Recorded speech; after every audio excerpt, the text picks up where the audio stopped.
So, research paradigm, if we talk of research paradigm as a concept, we can define it that a paradigm can be defined as a way of looking at phenomena or a broader perspective of it. और इसीलिए जो methods का concept है उससे पहले का concept है वो आपका paradigm. A paradigm determines research approach and methods. So the methods of research is very much related to the paradigm of research, and it is also related to the approach of research. So far as the research paradigm is concerned, the objectivist approach to research is known as positivist paradigm. Positivist paradigm.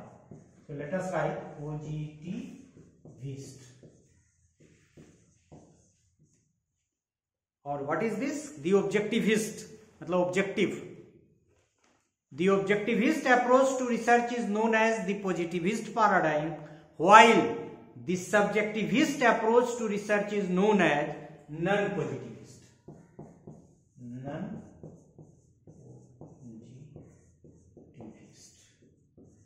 यहाँ क्या है? It is related to objectivist. याद रखने के लिए हम इतना ही लिखते हैं objectivist. और ये क्या है? इसका उल्टा क्या है? Subjectivist. So it is a subjectivist paradigm. And when you will go through different sources, you will come to know that as against the concept non-positivist paradigm, the other words have been used for non-positivist paradigm, that is humanist और फिर दूसरा भी interpretivist. याद रखिएगा. So non-positivist paradigm is also called as humanist paradigm and interpretivist paradigm. तो एक तो हम लोग मुख्य रूप से ये समझ लें कि positivist paradigm is objective in nature, whereas the non-positivist paradigm is subjective in nature. Subjective को आप निगेट मत करें.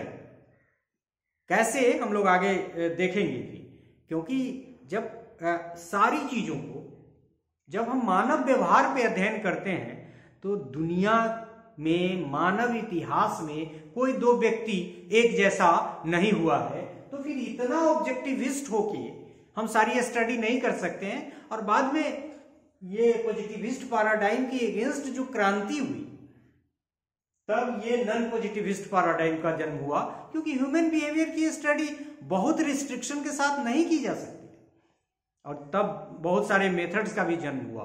और अब तो हम लोग इस दोनों की मदद से एक तीसरे की बात कर रहे हैं, जिसकी चर्चा भी हम बाद में करेंगे, mixed paradigm. So there is the third dimension, mixed paradigm. So the objectivist approach to research is known as the positivist paradigm, while the subjectivist approach to research is known as non-positivist or humanist or interpretivist paradigm. Recently, the third paradigm as mixed method research. Mixed, इसको फिर एक बार,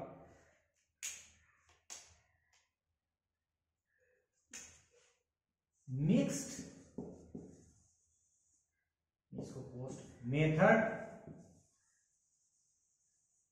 mixed method.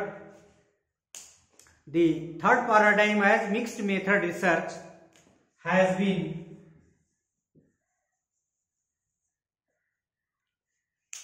added to make the research studies more comprehensive. अभी हम एक definition में देख रहे थे कि वहां उन्होंने 100 years कहा, हालांकि वो डिफिनीशन को भी हो सकता है 25 साल 30 साल हो गया हो. तो एक रिसर्च की भी एक लंबी हिस्ट्री है. और फिर जब हमने शुरू की अपनी यात्रा पॉजिटिविस्ट पैराडाइम से, फिर हमने कठिनाई महसूस की, फिर नॉन पॉजिटिविस्ट पैराडाइम की बात की, फिर हमको लगा कि there is a scope in between the positivist and non positivist, तो हम लोग मिक्स्ड पैराडाइम की तरफ गए. So recently we can say that there are three research paradigm, that is positivist, non-positivist and mixed method. Most of the scientific और quantitative research, एक यहाँ हम लोगों ने एक शब्द इस्तेमाल किया था ऑब्जेक्टिव, यहाँ एक साइंटिफिक भी करते हैं, साइंटिफिक, हालांकि रेड से लिखने पे क्लियर दिखता नहीं है, so I shall be using only black. यहाँ एक वर्ड इसके लिए साइंटिफिक, साइंस, और साइंस हालांकि प्रोसेस तो अब सब जगह है साइंस, तो यहाँ कह रहा है मोस्ट ऑफ द साइंटिफिक और क्वांटिटेटिव, मतलब तीन वर्ड आप देख लीजिए यहाँ, ये हम लोग इस्तेमाल कर रहे हैं पॉजिटिविस्ट पैराडाइम के लिए। So most of the scientific और quantitative research uses positivism as a conceptual framework for research. Quantitative research quantitative research always follows positivist approach because positivists believe in empirical hypothesis testing. मतलब एक process तो है ही, मतलब जिसको जो data collect कर सके जिसके लिए और उसको टेस्ट कर सके। Pure science prefers positivist paradigm, जैसे अभी अब कोरोना की दवा जो आपकी बनी है, इसमें जो रिसर्च लोगों ने किया, that has to follow the positivist paradigm, क्योंकि यहां इफ बट की गुंजाइश नहीं है, यहां सिचुएशन कंट्रोल होना चाहिए, मानव जीवन का सवाल है। तो इस दवा का इफेक्ट कितना सही होता जब एक लेवल से ऊपर, आपने देखा होगा कई सारे अखबार में कि इतना परसेंट ये करता है, इफेक्टिव है, वो 50% पे उसको हम काम नहीं कर सकते हैं, that has to be 90 above and around 90 like that, उसी तरफ इशारा है। Quantitative research always follows positivist approach because positivist believe in empirical hypothesis testing. फिर pure science prefers positivist paradigm due to its empirical nature of study of facts.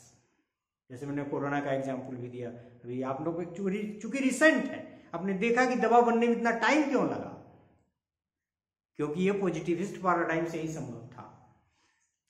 Quantitative research follows, एक और शब्द है आप यहां से ले लीजिए, आप यहां जगह नहीं है, प्रोबेबिलिटी आप याद रखिए, तो ये एक चीज कह रहा है, quantitative research follows probabilistic model, मतलब probability equal chance of being appearance, उछालेंगे 50% टेल आने का चांस है सिक्का का और 50%, ये प्रोबेबिलिटी की थ्योरी की बात कर रहा है। So quantitative research follows probabilistic model and believes that the findings of one study can be generalized to another study of a similar kind.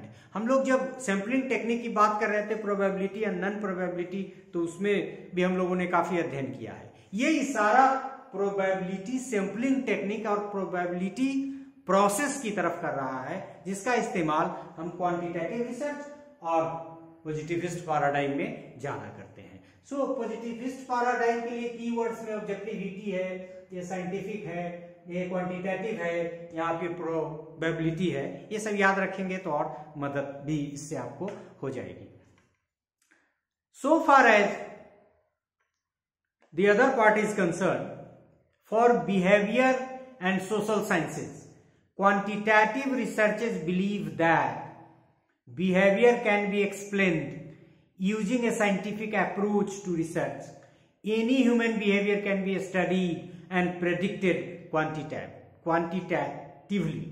मतलब बिहेवियर का प्रेडिक्शन कर सकते हैं और उसको क्वांटिटेटिवली मेजर भी कर सकते हैं, लेकिन जब ह्यूमन बिहेवियर इतना फ्लेक्सिबल है, एक का बिहेवियर दूसरे से नहीं हो सकता मिलता है, अभी तक मानव इतिहास के कोई दो आदमी का व्यवहार बिल्कुल एक जैसा नहीं हुआ है, तो फिर ये इसकी यहाँ क्वेश्चन उठा और इसी क्वेश्चन के माध्यम से एक छोटी मोटी क्रांति हुई रिसर्च के फील्ड में, और लोगों ने कहा कि नहीं, हमारा जो पॉजिटिविस्ट पैराडाइम है that is not enough, human behaviour and the study of human behaviour is not possible through only positivist paradigm. मतलब mere positivist paradigm is not enough to study the human behaviour. Most of the qualitative research, वहां quantitative की बात कर रहे हैं, most of the qualitative research in social sciences uses interpretivist approach to the research. यहां ये non positivist या फिर ह्यूमनिस्ट या फिर इंटरप्रेटिविस्ट, यहां हमने इंटरप्रेटिविस्ट लिखा है, all three have the same meaning. तो मतलब कि इंटरप्रेटिविस्ट मतलब जिसको इंटरप्रेट किया जा सके। वहां आपने देखा था एक जगह था थ्योरी वगैरह में एक्सप्लेनेटरी इन नेचर। अभी हम आगे टाइप्स ऑफ रिसर्च की बात करेंगे तो और आपको क्लियर होगा। मेथड्स ऑफ रिसर्च की बात होगी तो उसमें और ज्यादा क्लियर होगा कि कौन मेथड इसको फॉलो कर रहा है, मतलब इससे निकल रहा है, कौन मेथड इससे निकल रहा है। So interpretivist believe that human behaviour is multi layered. ये इसका देखिए की क्या है, interpretivist believe that human behaviour is multi layered and it can not be determined by pre defined probabilistic model. यहीं से विरोध शुरू हुआ, हमने शुरू में कहा, और तब फिर बहुत बिगर पार्ट रिसर्च का उभर के आया in terms of the non positivist paradigm, जिसको ह्यूमनिस्ट और इंटरप्रेटिविस्ट पैराडाइम भी कहते हैं। Interpretivism depends on situation and is determined by environmental factors. मतलब वो इतना रिग्रेसली हम साइंटिफिक मेथड को फॉलो नहीं कर सकते हैं, लेकिन हम जो इन्वेस्टिगेट करते हैं वो सिचुएशन पे डिपेंड करता है और उसका जो डिटरमिनेशन होता है उसमें इन्वायरमेंटल फैक्टर्स का बहुत बड़ा रोल होता है।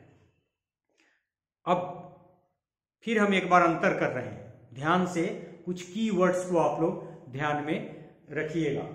हम यहां थोड़ा सा लिखते हैं, बल्कि ये हो गया आपका पॉजिटिविस्ट, पॉजिटिविस्ट पी लिख दिया, नन से ये नॉन पॉजिटिविस्ट या एंटी पॉजिटिविस्ट। यहां कुछ की वर्ड्स फिर हम लिखेंगे in order to differentiate. Positivism is governed by objectivity. Objectivity वहां था ही, पूरा नहीं लिखेंगे, आप ध्यान रखें। प्रोबेबिलिटी, अभी हमने कहा प्रोबेबिलिटी। कंट्रोलेबिलिटी, कंट्रोल कर, controllability and controls laws that can predict human behavior। मतलब प्रेडिक्शन भी आप कह सकते हैं। These are the key words in order to understand the positivist paradigm. So far as anti-positivist paradigm is concerned, it is governed by subjectivity।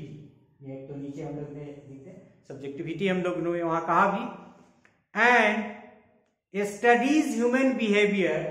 इसकी सबसे बड़ी जो खासियत है ये रियल लाइफ सेटिंग, जिसमें बाद में आप देखेंगे एक तो सोशियोलॉजी की स्टडी के लिए इथनोग्राफी, फेनोमेनोलॉजी और आगे भी फिलोसफिकल, हिस्टोरिकल, ये सब बहुत इंपॉर्टेंट रिसर्च मेथड्स निकला जो ह्यूमनिस्टिक या इंटरप्रेटिविस्ट या एंटी पॉजिटिविस्ट या नॉन पॉजिटिविस्ट पैराडाइम से निकला।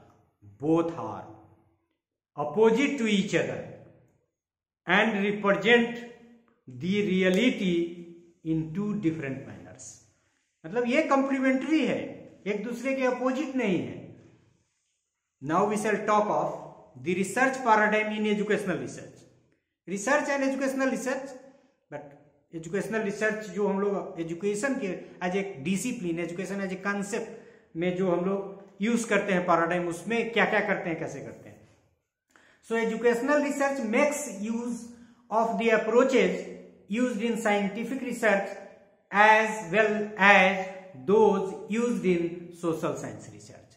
मतलब यदि हम पैराडाइम की बात करें तो हम लोग पॉजिटिविस्ट और anti positivist paradigm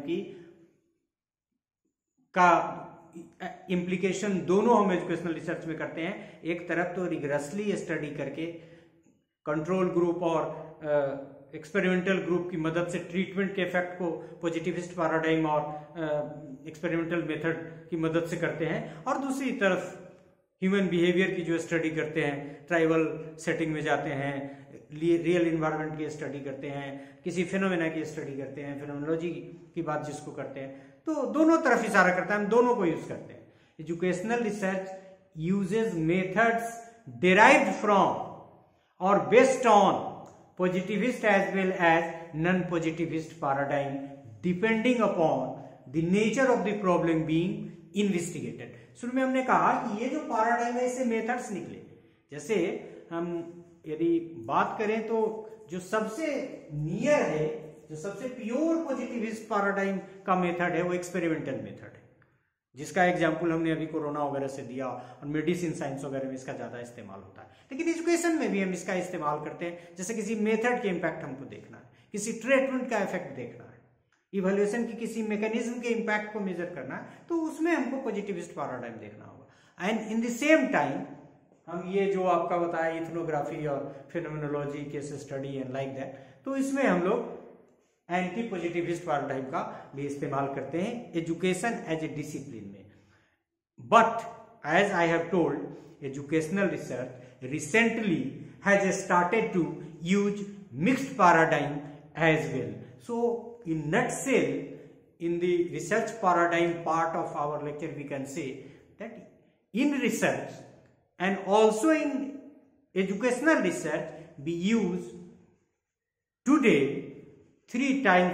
all the three types of available paradigms of research, that is positivist paradigm, anti-positivist paradigm and mixed method research as well. And certain methods of study, methods of research have been derived on the basis of the positivist paradigm, non-positivist paradigm या anti-positivist paradigm, and also now on mixed method research. So this is all about the research paradigm as a concept. Thank you very much.